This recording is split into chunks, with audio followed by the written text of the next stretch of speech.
KKMD 647화 유럽도 질투하는 하리마우로 경전차 시장을 공략하겠다는 인도네시아. 한국형 차세대 경전차 KMPF의 벽을 넘을 수 있을까?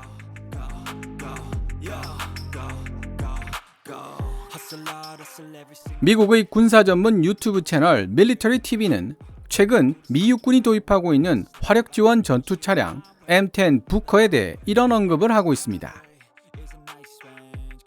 2년 전 시작된 러시아 우크라이나 전쟁을 통해 미 육군은 많은 교훈을 얻고 있으며 우크라이나에서 러시아 육군이 겪고 있는 어려움들이 곧 미 육군의 애로사항이 될 수 있다는 사실을 깨달았다. 장거리 탄도미사일과 다연장 로켓포 등이 촘촘하게 배치되는 현대전장에서 최소한의 희생으로 병력을 배치하기 위해서는 빠른 속도가 무엇보다 중요하다는 사실을 깨달았다. 그런 고민에 대한 대답으로 떠오르고 있는 존재가 바로 M10 부커다. 개량이 진행되면서 전투 중량이 67톤에 달하게 된 M1A2 에이브람스 주력 전차는 덩치에 걸맞은 강력한 공격력과 방어력을 지니고 있지만 너무 무겁기 때문에 신속한 배치가 어렵고 습지와 교량이 많은 열대 지역이나 좁은 도심에서 운용하기에 적합하지 않다는 지적이 잇따르고 있습니다. 이에 반해 미국의 군사 전문지 The Defense Post는 2023년 6월 14일 기사를 통해 40톤 내외의 전투 중량을 가진 것으로 추정되고 있는 M10 부커의 경우 직접적인 공중 투하는 어렵지만 C-17 글로벌 마스터에 2대를 적재하여 필요한 곳이라면 어디라도 신속하게 공수할 수 있는 장점을 지니고 있다고 보도했죠. 하나 에어로스페이스나 현대로템 같은 국내 방산 기업들 역시 러시아 우크라이나 전쟁을 통해 그 효용성이 입증된 화력 지원 전투 차량 MPF 혹은 경전차에 대한 해외 수요가 높아질 것이라는 분석을 하고 있습니다. 더구나 유사시 작게 501호에 따라 교량이나 도로가 부실한 북한에서 작전을 수행해야 하는 대한민국 육군도 전투 중량 50톤을 넘는 K1, K2 주력 전차가 원활하게 기동하기 어려운 상황과 직면하게 될 가능성이 상당히 높다고 봐야 합니다. 따라서 한국형 차세대 화력 지원 전투 차량 KMPF는 단순한 해외 수출 목적 외에 우리 군의 필요에 의해 등장하게 될 가능성도 배제할 수 없습니다. 자료를 분석해보면 기존 경전차 개념과 새롭게 등장한 화력지원 전투 차량 개념 사이에는 약간의 차이가 있는 것으로 보입니다.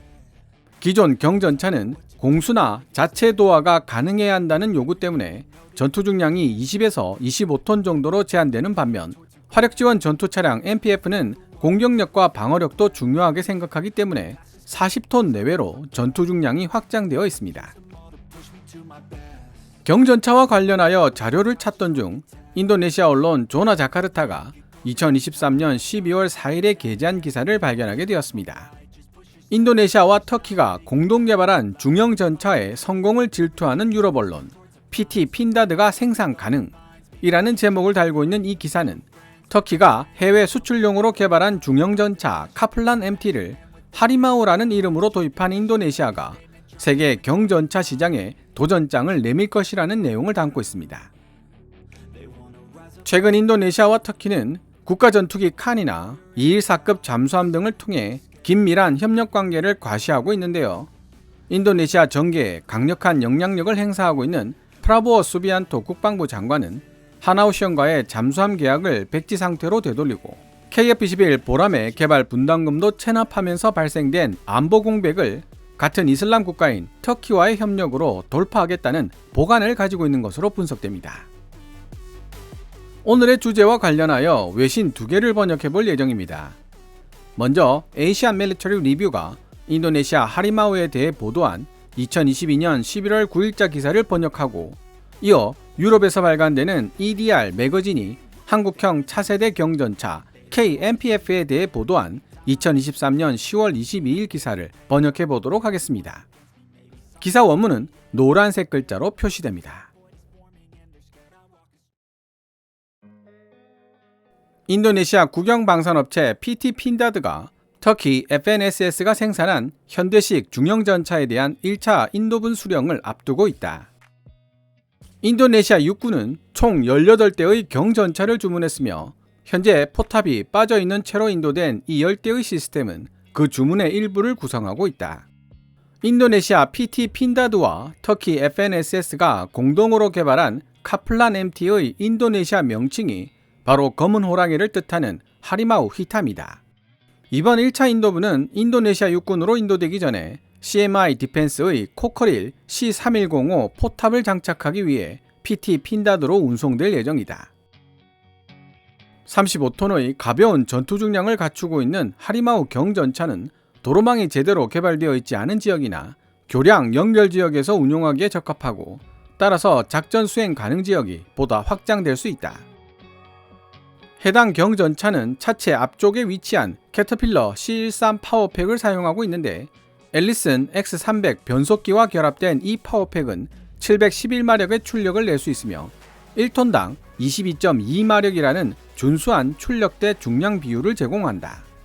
하리마우의 모듈식 장갑은 200m 거리의 중기관총에서 발사되는 14.5mm 철갑탄을 방어할 수 있다. 하리마우의 전면부는 추가 장갑을 장착하는 경우 30mm 탄을 방어할 수 있도록 강화될 수 있으며 V자 모양으로 생긴 차체 바닥은 10kg 레벨 4 지뢰 폭발에도 견딜 수 있다. 한국형 화력지원 전투 차량 KMPF의 원형이 되는 K21 보병 전투 장갑차의 경우 14.5mm 철갑탄 측면 방어 능력과 전면부 30mm 탄 방어 능력은 추가 장갑이 필요 없는 기본 사양입니다. 문제는 전투 중량이 25톤에 불과한 K21이 기본적으로 방어할 수 있는 30mm 탄을 전투 중량 35톤의 하리마우가 막아내기 위해서는 추가 장갑이 필요하다는 데 있습니다. 보통 전투 중량은 방어력과 비례관계인 것이 일반적입니다. 한국 K21 보병 전투 장갑차가 인도네시아 하리마우보다 9톤 정도 가벼움에도 불구하고 더 우수한 방어력을 보이는 것은 결국 장갑을 구성하고 있는 재료의 차이에서 비롯된다고 해석할 수밖에 없습니다. 기갑 차량의 파워팩과 항공 엔진을 개발하는 데 있어서도 재료공학의 중요성은 두고두고 강조되는데요. 결국 얼마나 가볍고 단단한 물질을 만들어낼 수 있는지가 기술력을 가늠할 수 있는 기준이 된다는 뜻입니다. 그런 점에서 하리마우의 하부 방어력이 10kg의 지뢰 폭발을 견딜 수 있다는 터키, 인도네시아 측의 설명에는 의문의 여지가 많습니다. 물론 그들은 차체 하부를 V자 형태로 설계했다고 강변하지만 V자 형태 설계의 이점을 최대한 살리려면 소형 전술 차량 MRAP처럼 차체를 높이고 지뢰의 포갑이 손쉽게 빠져나갈 수 있도록 궤도형보다는 차륜형을 선택하는 것이 올바른 논리입니다. 그런데 하리마우의 경우 차체가 높지도 않은 데다 무한궤도까지 장착하고 있어 논란을 부르고 있는 것입니다. 코커릴의 CT CV105 고압포를 장착한 포탑은 16발의 준비탄을 가진 회전식 자동 장전 장치를 사용하며 안정성이 우수하다. 하리마우의 강선포는 철갑탄, 고폭탄, 그리고 연막탄을 포함해 모든 종류의 나토 표준탄과 호환될 뿐만 아니라 레이저 유도 방식의 팔라릭 105mm 포발사형 대전차 미사일도 발사할 수 있으며 포탑 상단에는 7.62mm 동축기관총을 비롯한 여러 무기들이 장착된다. 파노라마 헌터 킬러 기능과 디지털 사격 통제 장치를 탑재하고 있는 열 조준경은 주야간 구분 없이 정확한 교전을 가능하게 한다. 3명의 승무원이 주변 상황을 쉽게 인식할 수 있도록 하리마우에는 360도 외부 감시 카메라 시스템이 장착되어 있다. 이 하리마우 경전차에 대한 최초 주문은 2019년 5월 INDEF 엑스포에서 공개된 시제품에 기반하여 이루어졌으며 외부를 관찰할 수 있는 시야 및 인체공학적인 측면에서 보다 개선된 최초의 양산 모델이 2021년 8월 INDEF에서 전시되었다. 인도네시아 육군에 의한 야전 테스트는 2022년 봄에 이루어졌다. 필리핀과 방글라데시 모두 초기에 하리마우에 대해 잠깐 관심을 보였으나 결국 필리핀은 엘빗의 사브라를, 방글라데시는 중국 노린코의 VT5를 선택하고 말았다. 따라서 현재 하리마우를 실전 배치하고 있는 나라는 인도네시아가 유일하다. 지금까지 에이시안 밀리터리 리뷰가 인도네시아 하리마우에 대해 보도한 2022년 11월 9일자 기사를 번역해 보았습니다. 이어서 한국형 차세대 경전차 KMPF에 대해 유럽에서 발간되는 EDR 매거진이 2023년 10월 22일에 보도한 내용을 번역해 보도록 하겠습니다. 이번 아덱스 2023에서 한화는 K21 보병 전투 장갑차의 개량 버전을 기반으로 한 1년의 축적 모형들을 선보였는데, 이들은 대한민국 육군을 잠재적 고객으로 상정하고 있는 동시에 해외 수출도 염두에 두고 있는 제품들이다. 한화는 차세대 한국형 보병 전투 장갑차 K-NIFV를 제안하는 전시 부스에서 K21 보병 전투 장갑차의 업그레이드 버전을 기반으로 한 1년의 전투 지원 차량들도 함께 선보였는데, 대한민국 육군은 이미 400대 이상의 K21 보병 전투 장갑차를 운용하고 있으며 조만간 550대를 돌파할 것으로 예상되고 있다. 수륙 양용으로 설계된 K21의 전투 중량은 26톤으로 제한되어 있었다. 한국형 화력 지원 전투 차량 KMPF는 K21에 요구되던 도하 기능이 배제되어 있으며, 이는 곧 KMPF의 전투 중량이 30톤을 넘을 수 있다는 사실을 의미한다. 덕분에 한화 엔지니어들은 어느 정도 설계의 자유를 누릴 수 있게 되었는데, 그들이 가장 우선적으로 신경 쓴 부분은 바로 방호력의 개선이었다. KMPF의 전면부는 스타나그 4569에 따른 레벨 6 단계의 방호력을 지니게 되고, 하부 장갑 역시 레벨 4 10kg 수준의 대전차 지뢰 방호력을 지니게 될 것으로 이해되고 있다.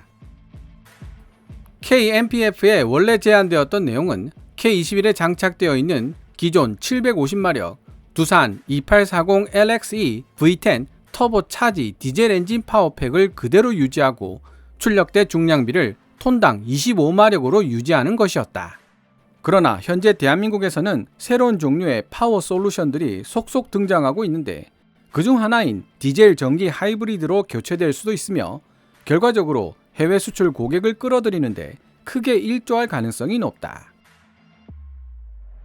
그 외에도 독일 MTU사의 MT881 엔진 설계를 기반으로 100% 국산 기술로 개발한 1000마력급 SMB 1000 엔진이 개발 완료 단계에 돌입했기 때문에 필요하다면 미 육군의 화력 지원 전투 차량 M10 부커와 동일한 출력을 가진 엔진 탑재도 가능한 옵션 중 하나로 거론되고 있습니다. 화력 지원 전투 차량 KMPF는 2022년에 처음 공개되었다. 당시 고려된 옵션 중 하나는 한국형 차체에 코커릴 3105 포탑을 설치하는 것이었는데, 이 포탑에 통합된 105mm 고화포에는 자동 장전 장치가 달려있어 16발에서 18발의 준비탄을 자동으로 장전시켜준다. 그러나 아덱스 2023에 전시된 축척 모델에는 코커릴 3105와 전혀 다른 모양의 포탑이 장착되어 있었다. 이 포탑에 달려있는 105mm 포에는 포탄 발사 시 발생되는 열로 인해 포신이 휘는 것을 막기 위한 열 차폐관이 장착되어 있으며 눈에 잘 띄지 않도록 스텔스 커버로 덮여 있다. 외형적으로 봤을 때 한국형 화력 지원 전투 차량 KMPF는 이스라엘 LB 시스템에서 개발한 능동 보호 시스템 아이언 피스트처럼 보이는 장치와 주변 상황을 360도로 감시할 수 있는 센서를 포탑 양 측면에 장착하고 있는 모습을 보여주고 있다. 이 포탑은 두 개의 이펙터를 장착하고 있는데, 포탑 오른쪽과 왼쪽 상단에 각각 하나씩 위치하고 있다. 포탑 전면 양쪽에는 포수 조준경과 지휘관 조준경이 있고, 중앙에는 원격 사격 통제 시스템이 자리하고 있다. 포탑 오른쪽 뒷면에는 2연장 대전차 로켓 발사대가 통합되어 있는데, 평소에는 안으로 수납되어 있다가 필요할 때 밖으로 꺼낼 수 있도록 설계되어 있다. 현대 위아가 105mm 포를 생산하고 있는 업체인 동시에 해당 경전차에 105mm 포를 보다 쉽게 통합할 수 있도록 도와주는 저반동 시스템을 개발했다는 점은 주목할 필요가 있다. 화력 지원 전투 차량 MPF 혹은 경전차 같은 유형의 차량들은 도로 기반 시설이 열악하여 덩치가 크고 무거운 주력 전차 및 전투 차량에 대처할 수 없거나, 이들 전장의 괴물들이 이동하기 어려운 습지 지형을 특징으로 갖추고 있는 국가들로부터 점점 더 많은 관심을 받고 있는 중이다. 지금까지 인도네시아와 터키가 공동 개발한 하리마우 경전차에 대해 보도한 에이시안 밀리터리 리뷰의 기사와 한국형 차세대 경전차 KMPF에 대해 보도한 EDR 매거진의 기사를 연속해서 번역해 보았습니다. 기사 본문에서도 언급되고 있지만 대한민국 육군은 K-21 보병 전투 장갑차를 550대 이상 운용하게 될 예정입니다. 그에 비해 인도네시아 하리마우는 18대 주문에 그친 상태이고요. 규모의 경지에서부터 양자 간에 엄청난 차이가 있을 것이라는 사실을 어렵지 않게 유추할 수 있는 대목입니다. 실제로 해외 군사 매체 불가리안 밀리터리가 2019년 4월 16일에 보도한 기사에 따르면 인도네시아는 18대의 하리마우를 1억 3,500만 달러에 구매한 것으로 알려지고 있습니다. 이를 18대로 나누어 보면 대당 750만 달러, 현재 환율로 한화 97억 정도라는 계산이 나오는데요. 물론 프로그램 가격이기는 하겠지만 국내에 보급되고 있는 K2 흑표보다도 비싼 가격입니다. K-21에 기반한 한국형 차세대 화력지원 전투 차량 KMPF의 개발사인 하나에어로스페이스는 K2 흑표보다 훨씬 저렴한 가격으로 생산 및 운용이 가능하다고 밝힌 바 있기 때문에 일단 가격 측면에서 인도네시아 하리마우는 KMPF를 상대하기 어려울 것이라는 분석이 가능합니다. 이러한 분석에 대해 인도네시아는 향후 하리마우를 400대 이상 양산할 예정이기 때문에 가격을 지금보다 더 떨어뜨릴 수 있다고 항변할 수 있습니다. 하지만 KMPF의 원형이 되는 K-21 보병 전투 장갑차가 이미 400대 이상 생산되었고 추후 150대 이상 더 생산될 예정인데다가 여기에 KMPF의 생산 수량까지 더해질 것이기 때문에 규모의 경제에서 하리마우가 KMPF를 따라올 가능성은 희박해 보입니다. 더욱이 KMPF는 미 육군의 MPF, M10 부커를 경쟁 대상으로 상정하고 있는 기종입니다. 하나에어로스페이스는 지금까지 대한민국에게 많은 승리를 가져다 주었던 필승 전략을 KMPF에도 적용하고 있는데요. 그것은 바로 하이하이급에 해당하는 M10 부커의 70에서 80% 정도에 해당하는 성능을 갖춘 플랫폼을 개발하여 50에서 60% 정도의 가격으로 판매한다는 전략입니다. 터키 인도네시아가 공동으로 개발한 하리마우의 경우 파워팩과 포탑을 해외에서 도입해서 해결해야 하는 상황이며 역주로 설명드렸듯이 전투 중량이 10톤 정도 가벼운 K-21 보병 전투 장갑차보다 오히려 부족한 면이 있다는 평가를 받을 정도의 방어력을 지니고 있습니다. 그에 비해 KMPF에는 한국형 파워팩과 한 단계 진보한 디젤 전기 하이브리드 솔루션까지 적용될 가능성이 있으며 현대 위화에서 생산한 신형 105mm 저반동 강선포가 결합된 포탑이 장착될 것으로 예상되고 있습니다.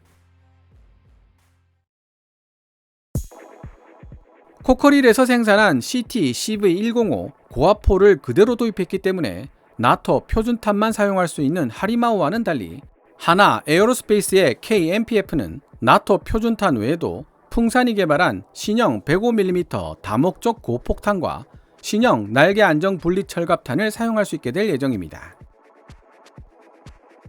풍산이 개발한 신형 105mm 날탄의 경우 독일 나이트로케미사가 생산하는 것과 거의 대등한 수준으로 기존 K274 날탄보다 15% 정도 향상된 520mm급 관통력을 자랑하고 있는 것으로 알려지고 있습니다. 전문가의 설명에 따르면 이 정도 관통력이면 105mm 날탄 주제에 웬만한 120mm보다 우수한 관통력을 지니고 있는 것이라고 하니 다른 설명이 필요 없을 것 같습니다. 신형 105mm 포탄을 사용하는 KMPF는 웬만한 북한 주력 전차들을 쉽게 처리할 수 있는 공격력을 지니고 있다는 뜻입니다. 하지만 K-21 보병 전투 장갑차에 기반하고 있던 K-22-105 전차는 25에서 26톤으로 제한된 전투 중량 때문에 차체 하부 방어력이 너무 약하다는 약점을 지니고 있었고 결국 이 때문에 필리핀 경전차 수주전에서 이스라엘 사브라에게 패배하고 말았던 쓰라린 경험을 안고 있습니다. 그런 이유로 하나는 KMPF 개발에 있어 방어력 강화에 많은 신경을 쓰고 있습니다. 하나 시스템은 이스라엘 아이언피스트와 동등한 성능을 지닌 하드킬 방식의 능동 방어 시스템을 개발하고 있으며 제블린이나 형군 같은 적외선 영상 유도형 대전차 미사일을 교란시킬 수 있는 지향성 적외선 방해 장비 DIRCM을 개발하고 있는 중입니다. 추후 한국형 화력지원 전투 차량 KMPF에 이러한 장비들이 결합된다면 인도네시아 하리마우가 감히 범접하기 어려운 수준의 강력한 성능과 가격 경쟁력을 갖출 수 있게 될 것으로 보입니다. 시청자 여러분들의 생각은 어떠신가요? 오늘 KKMD에서 준비한 내용은 여기까지입니다. 시청자 여러분들의 좋아요와 구독 그리고 광고 시청은 KKMD의 미래를 위한 양식이 됩니다. 후원 멤버 및 슈퍼땡스로 후원해주시는 고마운 분들의 댓글은 항상 감사한 마음으로 챙겨 읽고 있습니다.